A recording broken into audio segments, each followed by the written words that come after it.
Suantraí Íosa, where we look at the readings for tomorrow, the feast of St. Margaret of Hungary, Thursday, the 18th of January, week 2 in ordinary time. First reading tomorrow is taken from the first book of Samuel, and we see the continuing moral destruction of the person of King Saul. We saw him reject God's counsel and advice to him and a command to him not to be involved in taking profit from war. And so property was put under the ban, and he has been dishonest.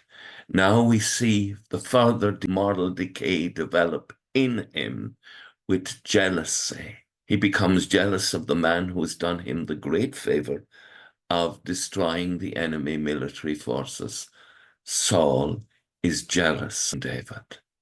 And jealousy is a powerful, destructive force, immoral force in our lives. Beware of jealousy. Here also we see the person of Jonathan. The Lord in the Sermon on the Mount, Matthew chapter 5, verse 9, speaks about the importance of blessed are the peacemakers, they shall be called sons of God. Jonathan takes on the role of peacemaker. In a very real sense, the role of peacemaker is often thankless. Jonathan will find himself in trouble with his father, but he rigorously holds to his concept of justice. What his father is doing is unjust. The peacemaker must be about justice. We had a great example in our own country of a morally just peacemaker in John Hume. The psalm tomorrow, Psalm 56, have mercy on me, God, men crush me, and the prayer, in God I trust, I shall not fear. The gospel tomorrow, taken from Mark chapter 3, 7 to 12, it's so obvious what is happening that we miss it. Jesus has to withdraw from his tour of preaching back to Capernaum, back to the sea, and the crowds, great crowds from all over Galilee, follow him.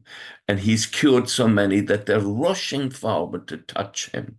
This is the power of God, the power of grace present.